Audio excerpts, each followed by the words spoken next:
बात तो बहुत पुरानी है। जब तारा 12वीं क्लास में पढ़ रही थी और गर्मी की छुट्टी पड़ी और वह अपने मामा के घर गई।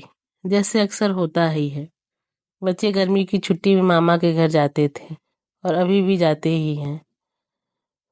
वह अपने नानी की बहुत दुलारी थी। नाना नानी उसे बहुत प्रेम करते थे, इसीलिए जब भी छुट्टी पड़ती वह नानी के घर चली जाती। बस क्या, वहां आते जाते ही एक दीपू नाम के लड़के से उसे प्रेम हो गया।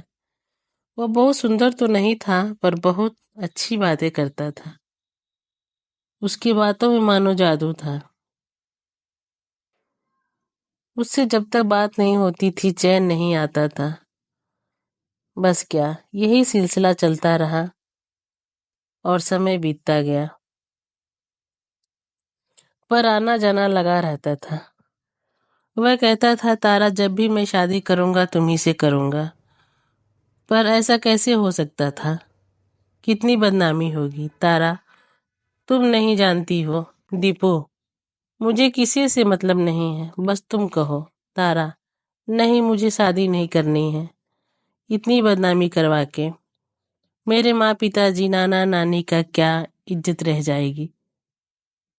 तारा, शादी करने से ही तो प्रेम नहीं होता। हम बिना शादी के ही प्रेम करेंगे। बस क्या, समय बीतता गया और दोनों की शादी उनके माँ पिताजी के पसंद से हो गई, जहाँ उनके चाहते थे। दोनों अपनी अपनी दुनिया में व्यस्त हो गए, अपने परिवार के साथ, बच्चों के साथ। लेकिन कभी कभी तो याद आता ही था।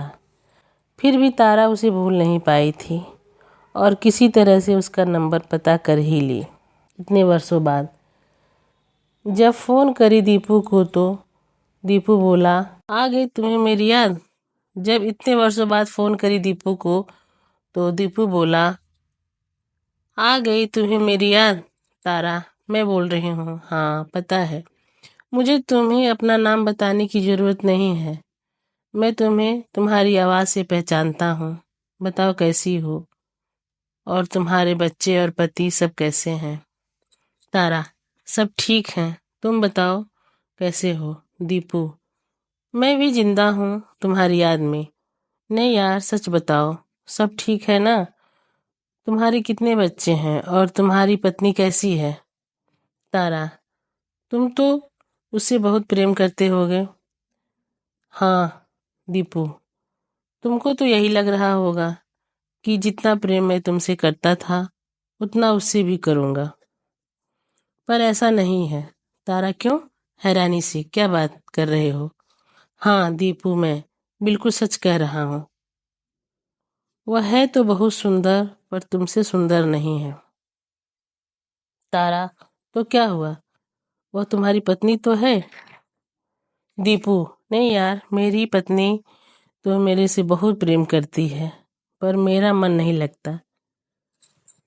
मैं किसी तरह से समाज के डर से शादी किया और 2 बच्चे भी हैं, पर मेरा मन नहीं लगता तुम्हारे बिना।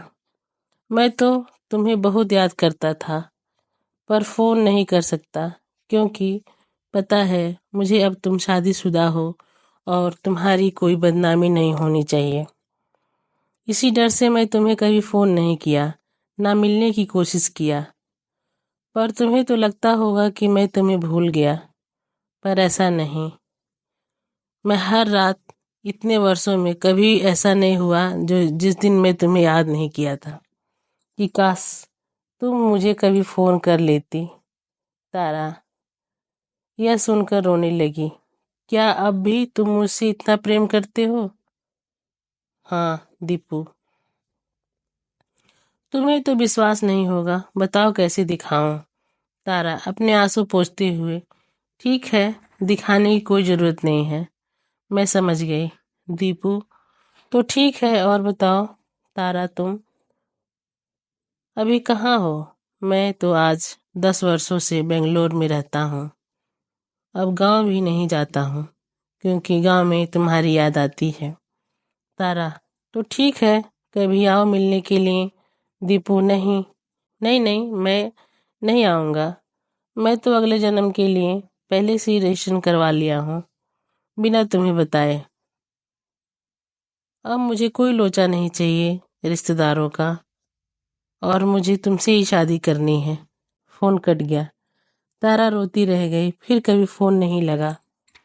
अगर ये कहानी आपको अपनी प्रेम कहानी याद दिलाए तो कृपया मेरी इस कहानी को लाइक करें, सब्सक्राइब करें और कृपया कमेंट अवश्य करें कि यह कहानी आपको कैसी लगी।